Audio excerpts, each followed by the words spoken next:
Good morning students. हमने विद्युत धारा और धारा घनत्व पढ़ा था। अब जो अगला बिंदु है वो है चालकों में चालकता एवं अपवाह वेग। चालकों में चालकता एवं अपवाह वेग। चालकों में जो चालकता रहती है वो मुक्त इलेक्ट्रॉनों के कारण रहती है। हम जानते हैं कि चालक के जो परमाणु हैं उनके बाह्यतम कक्ष में जो इलेक्ट्रॉन रहते हैं वो संयोजी बैंड से चालन बैंड में आसानी से जा सकते हैं, और जब कोई भी इलेक्ट्रॉन अपने बाह्यतम कक्ष में चालन बैंड में जब इलेक्ट्रॉन रहेंगे तो वे विद्युत का चालन आसानी से कर सकते हैं। तो इसलिए चालकों में चालकता सबसे ज़्यादा होती है। चालकता का मतलब हुआ कि विद्युत धारा का प्रवाह वह पदार्थ कितनी आसानी से और कितनी जल्दी कर लेता है। तो जिस पदार्थ में इलेक्ट्रॉनों का प्रवाह हो सकता है और ज़्यादा से ज़्यादा अगर इलेक्ट्रॉनों का प्रवाह होता है तो उसको अपन कहते हैं कि उस पदार्थ की चालकता सबसे ज़्यादा है। ठीक है, तो कमरे के ताप पर वो जो इलेक्ट्रॉन है वो ऊष्मा प्राप्त करके और मुक्त हो जाते हैं, और यही मुक्त इलेक्ट्रॉन विद्युत का चालन करते हैं। जब किसी भी चालक पर कोई भी बाह्य विद्युत क्षेत्र नहीं लगा होता तो बिना बाह्य विद्युत क्षेत्र के या बाह्य विद्युत क्षेत्र की अनुपस्थिति में उन मुक्त इलेक्ट्रॉनों पर किसी भी दिशा में कोई भी बल नहीं लगता। वे स्वतंत्र है गति करने के लिए। उन्हें जिस दिशा में मार्ग मिल जाता है उसी दिशा में वो गति करते हैं। कहने का मतलब है कि उनकी जो गति है वो यादृच्छिक होती है, जिगजैग गति होती है। वो किसी भी दिशा में गति कर सकते हैं, जिसके कारण क्या होता है कि उनका जो औसत वेग है वो क्या होगा, शून्य होगा। हम जानते हैं कि वेग एक सदिश राशि है जिसमें परिमाण के साथ साथ दिशा भी होती है। तो परिमाण के साथ साथ जब दिशा होगी तब हम जब उनका औसत निकालते हैं, क्योंकि कुछ इलेक्ट्रॉन की अलग अलग दिशाओं में गति करेंगे, अलग अलग दिशाओं में गति करेंगे, तो जब उनका नेट निकालेंगे, उनका जब बीजीय योग अपन ज्ञात करते हैं तो वो बीजीय योग अपन शून्य मानते हैं, और उसी बीजीय योग को अपन औसत वेग कहते हैं। तो जब उनका औसत निकाला जाता है तो वो क्या होगा, शून्य होगा। क्यों? क्योंकि उन इलेक्ट्रॉनों की, मुक्त इलेक्ट्रॉनों की कोई भी एक निश्चित दिशा नहीं होती है। तो ये बात समझ में आएगी। चालकों में चालकता किसके कारण होती है, मुक्त इलेक्ट्रॉनों के कारण होती है। अलग अलग चालकों की चालकता भी अलग अलग होती है। कई चालक ऐसे होते हैं जिनकी चालकता बहुत ज़्यादा है, जैसे चांदी जो है वो सबसे ज़्यादा चालक पदार्थ होता है। चांदी की चालकता सबसे ज़्यादा होती है। ठीक है, तो उसी प्रकार वो डिपेंड किस पे करता है, मुक्त इलेक्ट्रॉनों पे डिपेंड करता है, कि जिसमें किसी भी परमाणु के या किसी भी पदार्थ के चालन बैंड में अगर मुक्त इलेक्ट्रॉनों की संख्या ज़्यादा है तो वह विद्युत का चालन भी ज़्यादा करेगा और उसकी चालकता ज़्यादा होगी। ठीक है, तो ये तो बात हुई चालकों में चालकता। ठीक है, और जो औसत वेग है वो बाह्य विद्युत क्षेत्र के अनुपस्थिति में क्या होगा, शून्य होगा। अब यदि हम किसी चालक पर बाह्य विद्युत क्षेत्र आरोपित कर दें, बाह्य विद्युत क्षेत्र अगर अपन लगा दें तो क्या होगा, वो जो इलेक्ट्रॉन है उन पर एक निश्चित दिशा में बल लगेगा। वो इलेक्ट्रॉन जो है वो उस जो हमने बाह्य विद्युत क्षेत्र रखा है उस विद्युत क्षेत्र में एक निश्चित दिशा में गति करने लगेंगे। वो क्यों करने लगेंगे, क्योंकि उस चालक का जो सिरा बैटरी के धन सिरे से जुड़ा हुआ है वो सभी इलेक्ट्रॉन उस धन सिरे की ओर आकर्षित होते हैं। ठीक है, तो सभी इलेक्ट्रॉन क्या वो एक निश्चित दिशा में गति करने लगे। अब जब वो गति एक दिशा में करते हैं तो उस चालक में कुछ जालक या कुछ बद्ध इलेक्ट्रॉन उपस्थित रहते हैं, तो वो जो गति करते हैं तो वो उनसे टकराते हुए गति करते हैं। जैसे मैं यहाँ पर एक हल्का सा डायग्राम बनाती हूँ कि कोई भी इलेक्ट्रॉन जो है वो मान लो इस दिशा में गति कर रहा है, यहाँ बना देता है थोड़ा सा, ये मान लो इस दिशा में बल लग रहा है तो इलेक्ट्रॉन यहाँ आया, यहाँ किसी भी जालक से या किसी भी बद्ध इलेक्ट्रॉन से अगर टकराता है या कोई भी जो अशुद्धि अपन मान सकते हैं, कुछ भी अपन मान सकते हैं कि किसी से भी मान लो टकरा रहा है, टकराया तो क्या हुआ, इस पर एक बल लगेगा, टकराने पे क्या लगेगा, पीछे की ओर थोड़ा सा धक्का लगेगा, ठीक है, पीछे की ओर धक्का लगेगा तो फाइनली क्या होगा, अब जब पीछे की ओर जब धक्का लगा तो उस पर बल कार्य करेगा इस दिशा में, तो पीछे फिर वो पीछे की ओर होके थोड़ा सा और फिर वापस वो उसी दिशा में गति करने लगेगा। यहाँ पर आने के बाद में यहाँ पर फिर मान लो किसी अन्य जालक से टकराया या किसी अन्य बद्ध इलेक्ट्रॉन से टकराया तो क्या होगा, फिर उस पर पीछे की ओर धक्का लगेगा, लेकिन धक्का जैसे ही लगेगा उसके पश्चात पुनः वह उसी दिशा में गति करने लगेगा, पुनः वह इसी दिशा में गति करने लगेगा, ठीक है। और जब अन्य और ये सीधी सीधी सरल रेखा में गति करता है और जब तक कि कोई अन्य कोई जालक या किसी अन्य इलेक्ट्रॉन से या बद्ध इलेक्ट्रॉन से नहीं टकरा लेता तब तक ये गति सीधा करेगा, और जैसे ही टकराएगा हल्का सा पीछे की ओर धक्का लगेगा फिर तो उसे वही पथ ले लेगा। समझ में आ गया? तो ये जो गति है, ये जो गति है, ये जो पथ है, और इस प्रकार की जो इलेक्ट्रॉन की गति है, एक तो देखिए दो बातें, एक तो बिना अवरोध के, बिना रुकावट के, बिना प्रतिरोध के अगर कोई इलेक्ट्रॉन सीधे सीधे सरल रेखा में गति कर रहा है, उसके मार्ग में कोई रुकावट नहीं है, ठीक है, तो वह अपने वेग से गति करेगा, ठीक है। लेकिन अलग अगर मान लो बहुत सारे इलेक्ट्रॉन गति कर रहे हैं और बीच में कुछ मान लो जालक हैं, जो जालक कभी भी अपना स्थान नहीं छोड़ते, अपने स्थान पर रहते हैं। अब पीछे से अगर कोई इलेक्ट्रॉन आ रहा है तो जालक तो वही है, तो इलेक्ट्रॉन को पीछे होके और दूसरा मार्ग लेना पड़ेगा। जैसे यहाँ ये जालक यहाँ आया, इस जालक से टकरा के इलेक्ट्रॉन थोड़ा पीछे की ओर धक्का लगा और फिर सीधी रेखा में गया, देखो ये सीधी रेखा में गया। यहाँ आगे फिर एक जालक आया, फिर एक पीछे से टकराया और फिर थोड़ा सा नीचे के फिर सीधी रेखा में गति करने लगा। तो कहने का मतलब है कि इलेक्ट्रॉन के मार्ग में कुछ रुकावटें आती हैं और उन रुकावटों के कारण उनका जो वेग है वो कुछ अल्प मात्रा में कम हो जाता है, ठीक है। तो इस प्रकार का जो ये वेग है इलेक्ट्रॉनों का कि टकराते हैं, फिर थोड़ा सा हल्का सा पीछे होते हैं, फिर वापस उसी दिशा में गति करते हैं, फिर आगे किसी से टकराते हैं, फिर हल्का सा पीछे होते हैं, फिर वापस गति करते हैं। तो मुक्त इलेक्ट्रॉनों का ये जो वेग है इसको अपन कहते हैं अपवाह वेग। क्या कहते हैं? अपवाह वेग। बात समझ में आ गई? तो इलेक्ट्रॉनों का ये जो वेग है ये कहलाता है अपवाह वेग, और ये डायरेक्शन जो इसकी है, इलेक्ट्रॉन की डायरेक्शन क्या है, और ये कौन गति कर रहा है? इलेक्ट्रॉन गति कर रहा है, मुक्त इलेक्ट्रॉन गति कर रहा है। बात समझ में आ गई सबके? तो यहाँ पर ये जो मार्ग है ये मुक्त इलेक्ट्रॉनों का मार्ग है। और कब है ये मार्ग? जब विद्युत क्षेत्र, बाह्य विद्युत क्षेत्र में किसी चालक को रखा जाता है तब, ठीक है। और ऐसे ये तो एक इलेक्ट्रॉन का पथ बताया है, एक इलेक्ट्रॉन का वेग बताया, ऐसे बहुत सारे इलेक्ट्रॉन गति कर रहे हैं, ठीक है ना। तो उनका जो अपवाह वेग है वो, उनका जो वेग है उसको अपन क्या कहेंगे? अपवाह वेग कहते हैं। तो ये बात, ये इसका मीनिंग समझ में आ गया कि ये चालकों में चालकता और अपवाह वेग क्या है, ठीक है। अब अपन इसका डेफिनेशन पढ़ते हैं, ये क्या है। और चालकों में चालकता का गुणधर्म मुक्त इलेक्ट्रॉनों के कारण पाया जाता है, ठीक है। मुक्त इलेक्ट्रॉन कमरे के ताप पर ऊष्मीय वेग से यादृच्छिक, अनियमित, अनियमित मतलब जहाँ मार्ग मिल गया वहाँ टकरा गए, यहाँ इलेक्ट्रॉन से टकराए, फिर इधर घूम गए, फिर यहाँ से सीधी रेखा में गति करने लगे, फिर वहाँ किसी अन्य इलेक्ट्रॉन से टकराए, फिर अपना मार्ग चेंज कर लिया। तो ये मार्ग तब तक नहीं बदलते जब तक कि किसी अन्य इलेक्ट्रॉन से नहीं टकरा लेते, ठीक है। तो इसको अपन बोलते हैं अनियमित गति, यादृच्छिक गति, जिगजैग गति भी बोलते हैं। तो गति करते हैं जिनके कारण औसत ऊष्मीय वेग का मान क्या हो जाता है? शून्य हो जाता है। तो अपन यहाँ इसमें कह सकते हैं कि ये देखो U ऊपर सदिश लगा रखा है, U1, U2, U3 और UN अपॉन में M।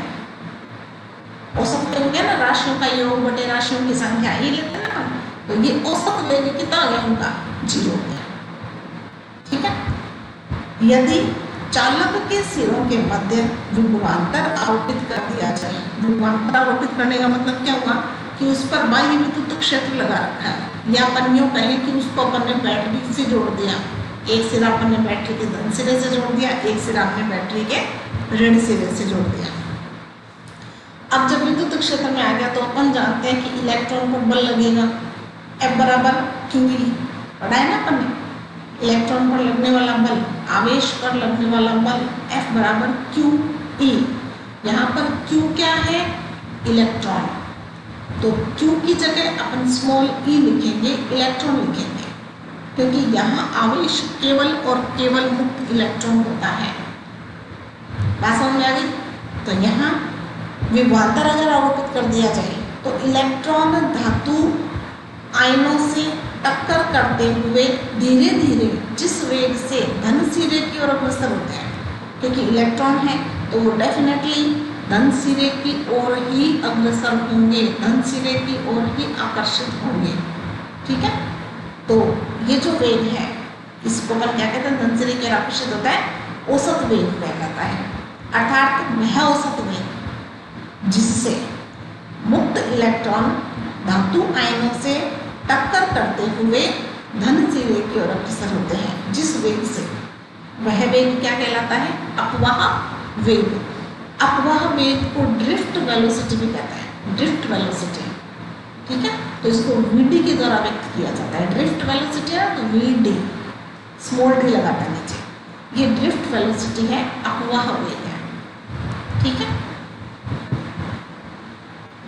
यदि विभवांतर आरोपित करने पर विद्युत क्षेत्र E उत्पन्न हो तो देखो ये हमने विभवांतर V का लगा रखा है और ये धन सिरा है, इसलिए ये धन सिरा हो जाएगा। ये चालक ले रखा है और ये माइनस वाला सिरा, ये माइनस वाले इस दूसरे सिरे से लगाते हैं तो ये माइनस वाला सिरा हो गया। ठीक है, इलेक्ट्रॉन कहाँ से कहाँ गति करेंगे? यहाँ अगर कोई इलेक्ट्रॉन है तो वो यहाँ गति करेगा इस दिशा में।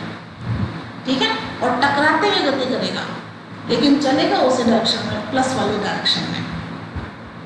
विद्युत क्षेत्र E के कारण कार्यरत विद्युत बल F बराबर QE, मैंने बताया था ना QE। Q यहाँ पर क्या है? इलेक्ट्रॉन का चार्ज है। ठीक है, और इलेक्ट्रॉन का चार्ज होने के कारण यहाँ माइनस E आ जाएगा। तो F बराबर माइनस E, स्मॉल e और कैपिटल E। कैपिटल E क्या है? विद्युत क्षेत्र। स्मॉल e क्या है? इलेक्ट्रॉन का आवेश। देखो F बराबर QE अपन ने पढ़ा था।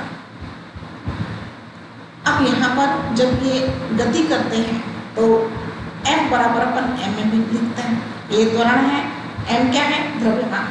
F बराबर m भी है और F बराबर u भी है, तो इन दोनों को अपन बराबर करते हैं। F बराबर m भी होता है और F बराबर माइनस E और कैपिटल E भी है, तो ये दोनों बराबर करते हैं। अपन बराबर करके हम मान ज्ञात कर सकते हैं स्मॉल a का। देखो m बराबर माइनस स्मॉल e और कैपिटल E। ठीक है, a बराबर निकालेंगे तो m का भाग लगा दो, तो क्या आ जाएगा? a बराबर minus small e capital E बटे स्मॉल m। अब इसका परिमाण ले लो, परिमाण लेंगे तो क्या होगा? माइनस का चिन्ह नहीं आता, परिमाण में कभी भी चिन्ह नहीं लिखते हैं, माइनस का नेगेटिव चिन्ह नहीं लगाते ना अपन। तो यहाँ देखो, यहाँ पर सदिश नहीं लगा रखा, तो यहाँ पर माइनस भी नहीं लगाया। बात समझ में आ गई ना? अब यहाँ देखो सदिश राशियाँ दो ही है, एक तो त्वरण A है और एक विद्युत क्षेत्र E है। ठीक है, तो यहाँ देखिए विद्युत क्षेत्र की जो दिशा होती है वो प्लस से माइनस की ओर, इस दिशा में विद्युत क्षेत्र की दिशा ये है, जबकि इलेक्ट्रॉन कहाँ गति कर रहे हैं? इस दिशा में। तो इलेक्ट्रॉन हमेशा विद्युत क्षेत्र की दिशा की विपरीत दिशा में गति करता है, विपरीत दिशा में त्वरित होते हैं। विद्युत क्षेत्र की दिशा कहाँ है? इस वाले सिरे से, प्लस वाले सिरे से माइनस वाले सिरे की ओर। ठीक है, और इलेक्ट्रॉन कहाँ गति कर रहे हैं? माइनस वाले सिरे से प्लस वाले सिरे की ओर, तो ऑपोजिट हो गया ना, विपरीत दिशा हो गई ना। तो यहाँ जो माइनस का चिन्ह है ये क्या व्यक्त करता है कि A और E, त्वरण और E जो है वो परस्पर विपरीत दिशा में होते हैं। ठीक है, और परिमाण जब अपन लेते हैं तो अपन माइनस लेते नहीं, दिशा पे पर नहीं लेते। ये वाला जो त्वरण है केवल दो क्रमागत टक्करों के मध्य ही प्रभावी है। अतः यदि u1 वेग v1 हो जाए तो न्यूटन की गति के प्रथम समीकरण से इलेक्ट्रॉन का जो प्रारंभिक वेग है वो u1 है और उसका जो अंतिम वेग है वो v1 है। तो न्यूटन की पहली समीकरण अपन जानते हैं, v बराबर क्या होता है, u प्लस ए टी होता है ना, v बराबर u प्लस ए टी। तो हम लिख सकते हैं v1 बराबर u1 प्लस ए t1, ठीक है। इसी प्रकार v2 बराबर u2 प्लस ए t2। इसी प्रकार हमने n तक ले लिया। अपना वेग की परिभाषा के अनुसार vd बराबर क्या होगा, औसत वेग है ना। तो इन सभी वेगों को हम जोड़कर और उनकी संख्या का मान लगा देते हैं। तो v1 plus v2 plus v3 कहाँ तक जोड़ा, vn तक, और हमने n का मान लगा दिया। तो v1 की जगह हमने ये लिख दिया, v2 की जगह हमने ये लिख दिया। इसी प्रकार vn की जगह अपन ये लिख सकते हैं और बटे में हम n लगा देंगे। अब यहाँ देखिए क्या किया, u1 u2 u3 u4 un बटे में n। देखो प्लस में है, सब राशियां प्लस में है। तो हम अगर कोष्टक खोलें और कोष्टक खोलने के बाद में अगर अपन u वाली राशियों को तो एक तरफ कर लें और 81 82 ये सब अलग कर लें, u वाली राशियों को अलग कर लें और 80 वाली राशियों को अलग कर लें और n का हम दोनों में अलग अलग भाग लगा दें, ऐसा कर सकते हैं ना। जब हम इनका लघुत्तम लेकर ये बना सकते हैं तो इससे वापस इसको तोड़कर हम ये भी बना सकते हैं, कर सकते हैं ना अपन। तो हमने क्या किया, u1 यहाँ से u1 लिया, प्लस है सबके बीच में, प्लस हमने u2 लिया, प्लस यहाँ से u3 आ जाएगा और यहाँ पे प्लस un बटे n। ये तो u वाले बता रहे हैं। प्लस उसके बाद हमने लिया 81 प्लस 82 प्लस 83 और अप टू atn। तो ये एक तो कॉमन आएगा सब में, t1 plus t2 plus t3 plus t4 और tn तक और अपॉन में n। तो इस पद को, इस स्टेप को हम ऐसा लिख सकते हैं। यहाँ पर देखिए ये जो वैल्यू है, ये वैल्यू क्या है, 0 होगी। हमने पढ़ा था पीछे, देखो हमने पढ़ा था पीछे, ये अपन ने पढ़ा था इसकी वैल्यू क्या है, 0। ये वाली वैल्यू तो जाएगी 0, ये वाली वैल्यू तो जाएगी क्या, 0 प्लस a। ये क्या है, समय का औसत। ये क्या है, समय का औसत। t1 t2 t3 ये समय है। तो समय का औसत उसको अपन क्या लिखेंगे, उसको लिखेंगे टाउ। क्या लिखेंगे, टाउ। ये होता है विश्रांति काल। क्या होता है, विश्रांति काल। ये दो क्रमागत टक्करों के मध्य औसत समांतराल। जैसे मान लो एक इलेक्ट्रॉन ने एक टक्कर की, फिर वो आगे गया, उसने दूसरी टक्कर की, तो दो टक्करों के मध्य जो औसत समांतराल है वो क्या कहलाता है, विश्रांति काल कहलाता है। मैं समझ में आया। तो यहाँ ये जो VD है, VD बराबर ये u1 u2 u3 u4 वो वाला पद तो क्या हो जाएगा, 0 हो गया, प्लस a और जो t1 t2 t3 up to n तक बटे n वो क्या बन गया, टाउ बन गया। इसको तो हमने लिख दिया टाउ। ये क्या है, विश्रांति काल। एक ही जगह हमने ए का मान लिख दिया जो हमने अभी निकाला था। यहाँ पे ये ए का अपन ने मान निकाला था, ए बराबर स्मॉल ई कैपिटल ई बटा एन। ई क्या है, इलेक्ट्रॉन का आवेश, कैपिटल ई क्या है, विद्युत क्षेत्र, स्मॉल एन क्या है, द्रव्यमान, इलेक्ट्रॉन का द्रव्यमान, ठीक है। ए क्या है, इलेक्ट्रॉन का त्वरण। तो यहाँ पर ये जो ए का मान है वो हम यहाँ लिख दिया और ये VD का फॉर्मूला क्या आ गया, small E capital E upon में स्मॉल एम और गुणा टाउ। तो ये अपवह वेग का फॉर्मूला आपके पास में है। ये समझ में आया सबके अपवाह वेग का सूत्र क्या है, अपवाह वेग क्या होता है। ठीक है, अब विश्रांति काल की परिभाषा मुझे मैंने बताई थी, दो क्रमागत टक्करों के मध्य औसत समयांतराल को विश्रांति काल कहते हैं। अब जो अगला बिंदु है वो है गतिशीलता। गतिशीलता की एक छोटी सी डेफिनेशन है। ये जो गतिशीलता है ये आपके आगे जब अपन डेरिवेशन पढ़ेंगे उसमें ये गतिशीलता काम आती है। तो आपको पता होना चाहिए गतिशीलता का सूत्र क्या होता है और गतिशीलता को हम किसके द्वारा व्यक्त करते हैं। हमने अभी पढ़ा अपवाह वेग, ठीक है। तो अपवाह वेग और विद्युत क्षेत्र की तीव्रता, अपवाह वेग Vd और विद्युत क्षेत्र की तीव्रता E, इन दोनों का जो अनुपात है वो क्या कहलाता है, गतिशीलता कहलाता है। अर्थात गतिशीलता बराबर अपवाह वेग बटा विद्युत क्षेत्र की तीव्रता Vd बटे में E। ठीक है, अब हमारा वही पुराना तरीका किसी भी राशि को परिभाषित करने का, जब हमारे पास में सूत्र है, हम सूत्र जानते हैं। गतिशीलता बराबर क्या है, Vd बटा E। अब हमें E को क्या करना है, एकांक। एकांक विद्युत क्षेत्र में उत्पन्न अपवाह वेग को क्या कहेंगे, गतिशीलता कहते हैं।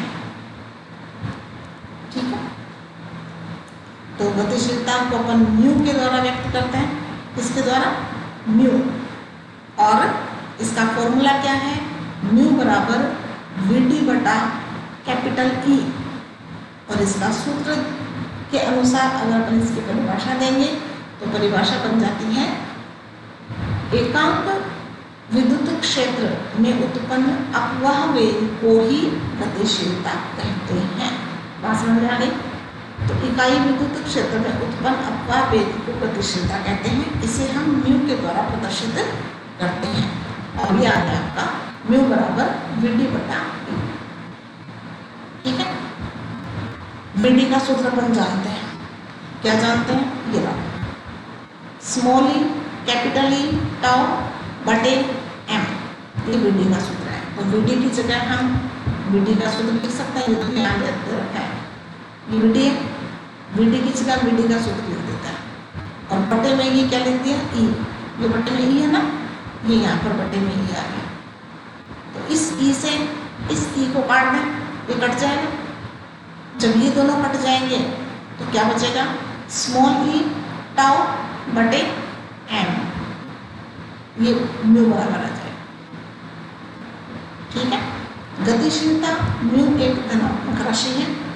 ये धनात्मक राशि पॉजिटिव है, ये नेगेटिव नहीं होता क्योंकि समय भी बढ़ेगा, समय लगेगा। E आवेश कुछ है इसका 1.6 × 10⁻⁻19 होता है ना, 1.6 × 10⁻⁻19 कूलम। और इसका इलेक्ट्रॉन का द्रव्यमान भी होता है। इसलिए सारी राशि क्या है, पॉजिटिव है। सारी राशि क्या है, धनात्मक है। अब गतिशीलता की इकाई मात्रक, आप अपने आप इसका मात्रक बना सकते हैं। Vd क्या है, वेग। वेग कोई सा भी हो, अपवाह वेग हो चाहे वो कोई सा भी वेग हो, मात्रक तो एक ही होगा, मीटर पर सेकंड। क्या होगा, मीटर प्रति सेकंड। ठीक है, तो इस अपवाह वेग का मात्रक होगा मीटर प्रति सेकंड। और विद्युत क्षेत्र की तीव्रता E बराबर क्या होता है, हमने पीछे एक सूत्र पढ़ा था, V बराबर ED पढ़ा था ना, V बराबर ED। V क्या है, वोल्ट, विभवांतर, जिसका मात्रक वोल्ट होता है। और D क्या है, दूरी। तो वोल्ट प्रति मीटर, इसका मात्रक क्या है, विद्युत क्षेत्र की तीव्रता का। E का मात्रक क्या होता है, वोल्ट प्रति मीटर। ठीक है, तो E की जगह वोल्ट प्रति मीटर लगा दो और इसकी जगह मीटर प्रति सेकंड लगा दो। इसका जो मीटर था वोल्ट प्रति मीटर, ये मीटर पलट कर ऊपर जाएगा और 1 मीटर पहले से है तो क्या आ गया, मीटर स्क्वायर। और नीचे आ गया वोल्ट इंटू सेकेंड। ठीक है, तो मीटर स्क्वायर बटे वोल्ट इंटू सेकेंड।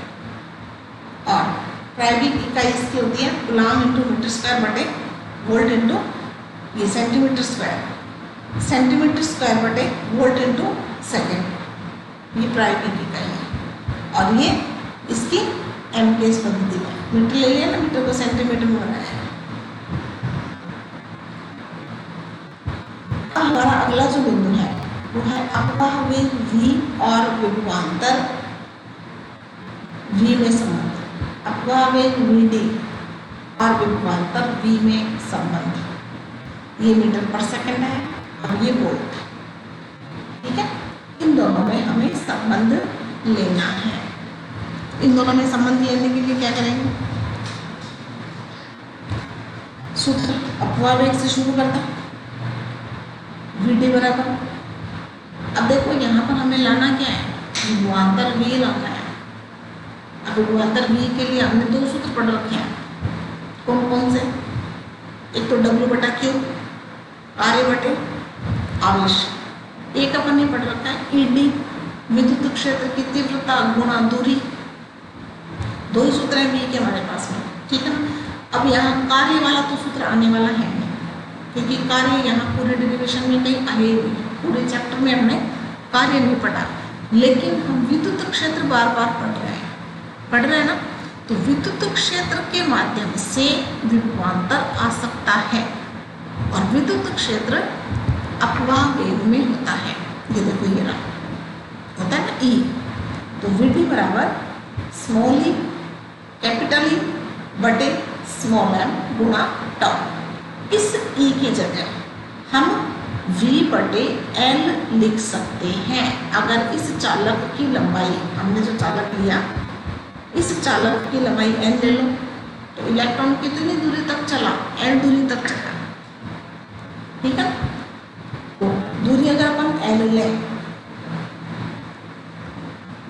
तो यहाँ पर इस E की जगह हम V बटा L लिख सकते हैं। D की जगह L लिया है केवल, ठीक है।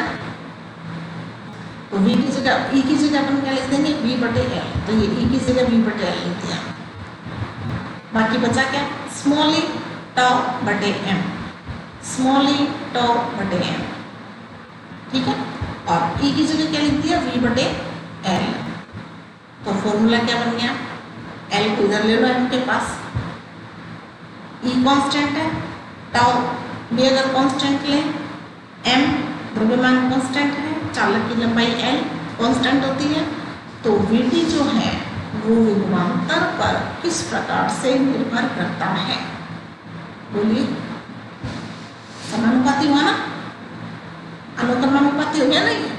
तो VD प्रोपोर्शनल V, अपवाह वेग जो है वो आरोपित विभवांतर के समानुपाती या अनुक्रमानुपाती होता है। तो अपवाह वेग VD का मान विभवांतर V के समानुपाती या आप अनुक्रमानुपाती भी लिख सकते हो, ठीक है।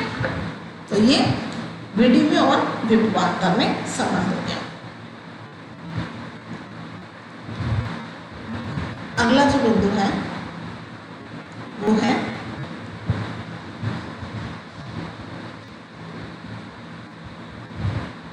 विद्युत धारा I का अपवाह वेग VD और गतिशीलता म्यू से संबंध। अब हमें I में, VD में और म्यू में संबंध ज्ञात करना है, ठीक है। उसके लिए हमने वही एक चालक लिया, ये देखिए चालक ले लिया। इस चालक का जो अनुप्रस्थ काट क्षेत्र है, ये वाला जो क्षेत्र है वो मान लो कैपिटल A है, और चालक की लंबाई कितनी ले रखी है? L ले रखी है। और इसमें जो विद्युत क्षेत्र उत्पन्न हो रहा है वो मान लो E है। और इलेक्ट्रॉनों का जो अपवाह वेग है, इलेक्ट्रॉन को देखो तीर का चिन्ह कहाँ दे रखा है? माइनस वाले सिरे से प्लस वाले सिरे की ओर, देखो तीर का चिन्ह इधर दे रखा है ना। तो ये VD वेग है, अपवाह वेग है। और धारा देखो प्लस सिरा, ये प्लस सिरा, धारा इस प्रकार से प्रवाहित हो रही है, ये धारा इस प्रकार से प्रवाहित हो रही है। और ये इलेक्ट्रॉन देखो कहाँ गति कर रहा है? यहाँ से यहाँ। इलेक्ट्रॉन हमेशा धारा के विपरीत दिशा में गति करते हैं। ठीक है, ये अपन ने वीडियो द्वारा पढ़ी थी, तभी मैंने आपको बताया था कि मुक्त इलेक्ट्रॉन हमेशा गति के विपरीत दिशा में, धारा की विपरीत दिशा में गति करते हैं। ठीक है, डायग्राम समझ में आ गया? कौन कौन से हमने टर्म इसमें लिख रखे हैं वो समझ में आ गया। अब हमें संबंध लेना है जिसमें आई, वी और म्यू आना चाहिए। ठीक है, तो हम इसका डेरिवेशन करते हैं। सूत्र अपन सारे जानते हैं, उन्हीं सूत्रों को आपस में एक दूसरे के अंदर वैल्यू रख के और हमें संबंध लेना है। देखो,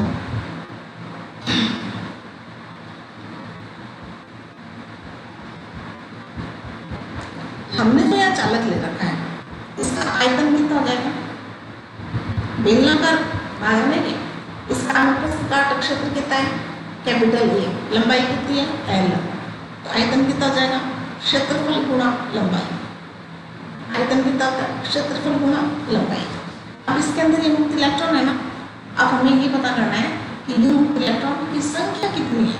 इस पूरे चालक में कितने मुक्त इलेक्ट्रॉन है, हमें उनकी संख्या पता करनी है।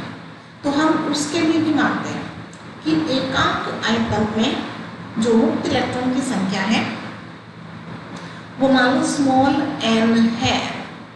किसमें? एकांक आयतन में मुक्त इलेक्ट्रॉन की संख्या स्मॉल n है। तो हमारे पास में आयतन कितना है? Capital V। ठीक है, तो कैपिटल V में कितने इलेक्ट्रॉन हो जाएंगे? तो गुणा कर देंगे n इंटू V। ठीक है, एकांक आयतन में इलेक्ट्रॉन की संख्या n है तो V आयतन में इलेक्ट्रॉन की संख्या n इंटू V हो जाएगी। अब यहाँ आयतन कितना है? क्षेत्रफल गुना लंबाई, A गुणा N। यदि चालक के एकांक आयतन में इलेक्ट्रॉन की संख्या स्मॉल n है तो चालक के V आयतन में खुद इलेक्ट्रॉन कितने हो जाएंगे? n बराबर n गुणा V। ठीक है, n क्या है? एकांक आयतन में इलेक्ट्रॉन की संख्या। V क्या है? चालक का आयतन। ठीक है, और चालक आयतन क्या होता है? क्षेत्रफल गुणा लंबाई। तो A की V की जगह हम क्या लिख सकते हैं? A L। तो N A L, ये क्या आ गया हमारे पास में? उस चालक में कितने इलेक्ट्रॉन हैं? इतने इलेक्ट्रॉन, N A और L, ये इलेक्ट्रॉन की संख्या। अब एक इलेक्ट्रॉन प्रवेश कितना होता है? Small e। एक इलेक्ट्रॉन प्रवेश कितना होता है? Small e। तो इतने इलेक्ट्रॉनों पर आवेश कितना होगा? तो इसको किससे मल्टीप्लाई कर देंगे? e से। तो प्रति इलेक्ट्रॉन मतलब एक इलेक्ट्रॉन पर आवेश की मात्रा e है, तो पूरे चालक पर आवेश कितने होंगे? तो संख्या जैसे मान लो एक इलेक्ट्रॉन पर स्मॉल e आवेश है, इलेक्ट्रॉन की संख्या 10 है, तो 10 में कितना बनेगा? 10 गुना e। ठीक है, तो यहाँ इलेक्ट्रॉन की संख्या कितनी दे रखी है? NaN। तो इलेक्ट्रॉन की संख्या से e को हम गुणा कर देंगे, तो ये टोटल चार्ज आ गया। पूरे चालक पर कुल आवेश कितना है वो हमें पता लग गया। ठीक है, अब हमें पहुंचना कहाँ है? देखो, धारा में पहुंचना है। I बराबर क्या होता है? Q बटा T। आवेश में प्रवाह की दर को धारा कहते हैं, ये ना फॉर्मूला। तो आवेश प्रवाह की दर को अपन धारा कहेंगे, तो I बराबर Q बटे T में हमने Q का मान तो निकाल लिया, तो I बराबर Q बटे T में Q की जगह तो अपन ये लिख देंगे। अब बचा क्या? Small t। समय बचा, समय अपन क्या करते हैं? देखो यहाँ से इलेक्ट्रॉन कौन से वेग से गति कर रहा है? vd वेग से, अपवा वेग से। कितनी दूरी चलेगा? यहाँ से लेकर यहाँ तक l दूरी तय करेगा, तो दूरी कितनी होगी? l हो गई। समय कितना हो गया? स्मॉल t हो गया। वेग क्या हो गया? vd हो गया। तो वेग बराबर दूरी बटा समय है ना, या हम चाल ले सकते हैं इसको, तो चाल बराबर दूरी बटे समय। ठीक है, दूरी कितनी है? l, समय कितना है? t, तो vd बराबर l बटा t। तो यहाँ से t आसानी से निकल सकता है। t को तो ले जाओ ऊपर और vd को ले आओ नीचे। E बराबर क्या आ जाएगा, देखो यहाँ पे अपवाह वेग विधि से गतिशील इलेक्ट्रॉन को L दूरी तय करने में लगा समय, E बराबर L बटा VD। ऐसा क्यों आया, क्योंकि VD बराबर L बटे T था, तो T को तो ऊपर ले आए और VD को नीचे। ठीक है, तो T निकाल लिया हमने Q निकाल लिया। अब हमें धारा निकालनी है, ये देखो धारा I बराबर Q बटे T। ठीक है, I बराबर Q बटे T। Q की जगह अपन कौन सा मान रखेंगे, ये वाला, ये Q की जगह वैल्यू रखेंगे और T की जगह क्या रखेंगे, ये VD पलट कर तो ऊपर चला जाएगा और L से L कट जाएगा, तो क्या जाएगा N A E और VD, N A E और VD, ये I बराबर आ गया। ठीक है, तो N कांस्टेंट है, एकांक आयतन में इलेक्ट्रॉन की संख्या निश्चित रहती है। हमने एक चालक ले लिया, उसका क्षेत्रफल निश्चित है। E 1.6 गुणा 10⁻19 कूलम, ये भी निश्चित है। बचा क्या, VD। तो VD के किस प्रकार से अनुक्रमानुपाती है, तो I प्रोपोर्शनल VD, I समानुपाती या अनुक्रमानुपाती VD। तो स्पष्ट है विद्युत धारा का मान अपवाह वेग VD के समानुपाती होता है। क्लियर हो गया, समझ में आ गया सबको। अब आपकी बात आती है गतिशीलता की, क्योंकि हमारा हेडिंग क्या था, अपवाह वेग VD और गतिशीलता म्यू में संबंध है। ठीक है ना, तो VD का तो अपन ने याद ले लिया। अब अपन देखते हैं म्यू में क्या संबंध है। तो म्यू बराबर सूत्र एक ही है, VD बटा E। VD बराबर म्यू E, क्रॉस मल्टीप्लाई कर दो समीकरण 3 और 4 से। यहाँ पर ये VD है ना, इस VD की जगह क्या लिख सकते हैं, म्यू E। इस VD की जगह म्यू E, तो E तो कांस्टेंट है, बचा क्या म्यू, तो म्यू के भी क्या होगा समानुपाती होगा। N A E, यहाँ VD था ना, तो VD की जगह अपन ने क्या लगा दिया, म्यू E लगा दिया। तो ये सारी चीजें कांस्टेंट है। तो विद्युत धारा जो है वो गतिशीलता के भी समानुपाती होता है। ये बात समझ में आ गई सबकी। इस प्रकार से हमने जो पढ़ा वो विद्युत धारा I का अपवाह वेग VD के साथ संबंध, इन दोनों का संबंध, और I और म्यू में संबंध, जो कि हमने निकाला कि जो विद्युत धारा है वो इन दोनों के समानुपाती होती है। ठीक है, ये डेरिवेशन अपन ने कर लिया। इसको देखना इम्पोर्टेंट है, ये बढ़िया बढ़िया प्रश्न है कि I का VD और म्यू के साथ संबंध है। अब यहाँ पर एक प्रश्न आता है कि अपवाह वेग का मान अति अल्प होता है, अपवाह वेग बहुत कम होता है, क्योंकि इलेक्ट्रॉन पर वापस पीछे फिर धक्का लग के फिर आगे गति करते हैं वापस में, तो उनका वेग जो वो कम होता है। परंतु फिर भी परिपथ में धारा प्रवाह प्रबलता से पाया जाता है। धारा प्रवाह मतलब प्रवाहित जो धारा का मान है, या अपन यूँ कहें कि आवेश चालक के एक सिरे से दूसरे सिरे तक तेजी से पहुंच जाते हैं। तो ये दोनों विरोधी वाली बात होगी ना, कि एक तरफ तो अपन यूँ कह रहे हैं कि अपवाह वेग कम है, अपवाह वेग कम है मतलब इलेक्ट्रॉनों का वेग कम है। दूसरी तरफ अपन ये कह रहे हैं कि धारा प्रवाह प्रबल है। तो ये दोनों बातें गले नहीं उतरते ना, क्योंकि दोनों ऑपोजिट बातें बोल रहे हैं। अब यहाँ इसका मतलब क्या देखिए, अपवाह वेग तो कम है, लेकिन इसमें इलेक्ट्रॉनों की जो संख्या है, इलेक्ट्रॉनों की जो संख्या घनत्व है, मतलब कम चालक के छोटे से पार्ट में, कम आयतन में मुक्त इलेक्ट्रॉन की संख्या जो है वो बहुत ज़्यादा होती है। तो इलेक्ट्रॉनों की संख्या अधिक होने के कारण जो प्रवाह है वो बढ़ जाता है।